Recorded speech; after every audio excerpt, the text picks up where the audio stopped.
Hi, this is Dave from TV Games. As you may have noticed, this is not a typical episode this week because I've had a little bit of an issue these past few days. Well, first of all, I live in the New York, Long Island / close to Queens, New York City area, and we had a major rainstorm on this past Thursday. I live in an apartment, second floor. Above me is the ceiling. Apparently the ceiling has some issues where the water seeped through and got into my drop ceiling. Not really a drop ceiling, it's more like a regular ceiling with some tiles on it. But nonetheless, the water pooled up, collected, and collapsed half of these tiles onto my floor with a big old couple of gallons of water at least on my floor. As you can see, it was a good 6 or 7 inches away from the games. So we got lucky in that respect. The bottom shelves of games, where the DVDs are, the CDs, the PlayStation 3, GameCube, Wii, some Sega CD and Saturn games, they got a little bit of water damage inside the case where the water kind of just went inside, and so I had to air those all out. I'll show you a picture of that as well. So it wasn't fun. So that's what I was doing for the past 2 days. Now, the standing water, it was bad enough. I got that all cleaned up, but the smell of the stagnant water made my room, and it still kind of does smell like a dead rat took a dump inside a vat of piss, and also someone farted. It's like the worst smell ever. It's going away now, luckily, but yeah. Couple that with the fact that Wet Hot American Summer's First Day at Camp series just came out on Netflix. Been watching that too, so I'm very pleased. That means that this week's episode is not ready in time. So it happens. You know what? I gave myself a little bit too much narrow of a window to finish these things. So that will be out next week. So in lieu of that, I have what I'm doing is as a pickups episode. So I didn't have too many pickups for July because I've been busy and I've been spending money on other things. My budget's a little tight lately, but I did manage to pick up a couple of gems, depending on your taste, of course. Let's start with the Nintendo. I picked up River City Ransom from a private seller. River City Ransom, it's by Technos, American Technos Incorporated. I never actually owned this game growing up. This was a game I played on emulators, and I've played it on Virtual Console, and I've always enjoyed it. Never got very far in it, but I did enough that I really kind of got into it. I'm glad to actually finally have this on a cartridge form, even though now I have to write down passwords because, you know. Okay, now we're moving on to Super Nintendo. I picked up Super Ghouls and Ghosts. You ever notice how Super Nintendo games all start with the word super? Seriously, I have like at least 8 or 9. Anyway, enough about that. Super Ghouls and Ghosts is the third entry in the Ghost and Goblins series. I think it's the third one that I remember. Ghost and Goblins was one of my favorite games in the arcade and also on the NES. Ghouls and Ghosts I enjoyed in the arcades as well, and I enjoyed the Genesis version immensely, and this one is definitely no slouch. And I gotta say, this game really is hard. I don't know, for lack of a better word. I played for 3 hours when I first got this that evening, and my whole plan is, okay, I'm gonna play through and just let my ass get kicked till I run out of credits. But the game keeps giving you credits. I think it's based on the bags. I don't have the instructions. I don't remember. But I could not get past level 2, like the raft part. And I just kept trying, and finally I just like, you know what? I gotta go to bed. I have work. But at the same time, it's definitely a fun game, so I don't actually mind the hardness. It's just I have no plans of beating that game anytime soon, so let's leave that in the lurch. On the other end of the spectrum, we have Super Buster Brothers, also Super Nintendo, also by Capcom, also starting with the word super.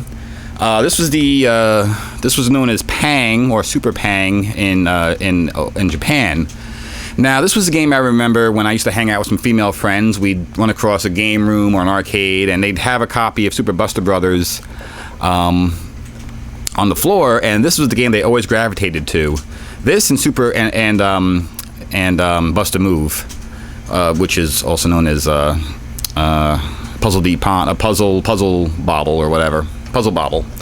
But yeah, this is like one of those two games, and it's very friendly for gamers of all types, casual, hardcore, and everything in between. And I enjoy it because it's fun and it's just relaxing. It doesn't really demand that you have to work hard. You just kind of enjoy it, and you get into the zen of following the bouncing bubbles and trying to get around them, and it's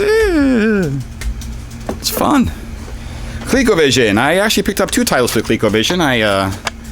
From the Atari Soft series, which is, it's always been odd that Atari was a first party and a third party publisher. Same way Coleco was a first and a third, and the same way in television Mattel was for the M Network. That's one of those oddities of the early days of video games. Anyway, Defender for Atari Soft for ColecoVision by Atari Soft, and Galaxian. Now, I got these super cheap. This is actually retail I paid for these, $2 a piece, which is, digital press. And I asked them, why so cheap? I mean, and this is why. No end labels. Now, end labels falling off seems to be a problem with a lot of these older games. The glue just comes apart, and fixing it sometimes causes more damage than good, depending on what kind of glue you use, how careful you are. I have a couple here I use tape on. Anyway, bottom line, these are great little conversions. Or ports, I should say. These are great ports of these games. Defender especially, I was surprised at how well it looks compared to the arcade. I mean, the ColecoVision, as you could see in episode 1, has those extra keypad buttons, and 2 action buttons, so everything is mapped to the controller without any issues. Quite fun.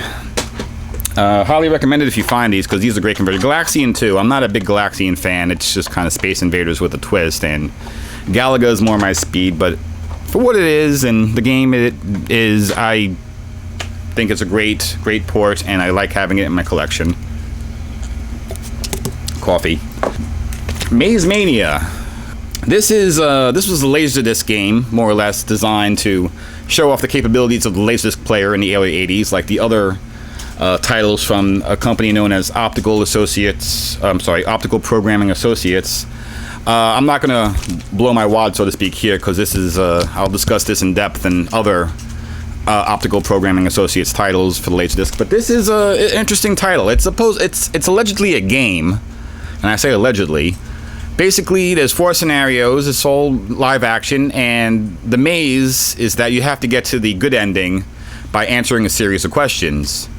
And based on the answer, you have to type in the frame number, because this depends on a frame search.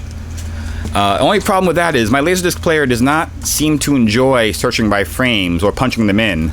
You can scroll through them with the remote control I have, but it's not as smooth, and it's a bit of a pain. Later Laserdisc players weren't as keen as keeping the frame search as useful as it was back in the early days. Still playable though, so it's not a waste of money, and it was cheap, $10. On the record front, for $1 I found at a thrift store this copy of Get Wet, and that's the self-titled debut and final album by a band called, say it with me, Get Wet. They're not as dirty as they sound. I mean, exactly the opposite. I mean, look at these guys. They look really happy to be here on this record cover. I mean, if there was anything they were doing that was more fun than this, I would love to see it. This band is a retro, like an early new wave retro 50s rockabilly band. They're okay. I listened to the record. It's definitely didn't hate it. Now, I won't listen to it more than like a couple of times, but it's definitely interesting. Look them up on YouTube. They do have a minor hit single in the form of "Just So Lonely." So if you're interested, curious, look that song up. "Lucky You" is actually a good song too, but much in the style of Josie Cotton, Stray Cats a little bit. Now, I didn't buy these. I actually just picked these up today from my parents' house that were in my basement, but a couple of my childhood records here. This is, actually I bought this when I was a teenager but I did have this as a kid. Paula and Carol in the Magic Garden. If you grew up in the New York metropolitan area, there was a reference to it in episode 6. Paula and Carol were a couple of folk singers that had a TV show in the 70s, 80s. Well, the 80s were repeats. And they're actually still touring, by the way, these two. Carol Demas and Paula Janis. Carol Demas was an actress, but she did this too. Paula, not so much, but they remained friends. This is an interesting record. This coloring, by the way, some snot-nosed kid did that, not me. Colored all his record, how dare a child enjoy his record. And finally, we have this copy of Chipmunk Punk, which of course stars your favorite band, the Chipmunks. This is basically new wave songs from the early 80s with the just pumped up to 45 RPM, for lack of a better word. It's the Chipmunks. You know the Chipmunks. You know, songs played fast after sung really slow. It has The Cars, Let's Go, Good Girls Don't. It has How Do I Make You? I don't know that song. Refugee by Tom Petty. Call Me by Blondie. Billy Joel's You May Be Right, which I guess was off of his Glass Houses album, right? Yeah, right? Yeah, it was. Crazy Little Thing Called Love, which I never thought of as a punk song, but okay. And My Sharona. So I'll listen to this exactly give it a half a listen and probably put it on the shelf. Anyway, that's it for July's pickups. This was Dave for TV Games. Please remember to like, comment, and or subscribe just do it, please. It keeps me motivated to make these things. I will have a full episode next week, and that'll be episode 19, unless you're watching this in the future, in which case, go back and watch the other episodes. I've already released them.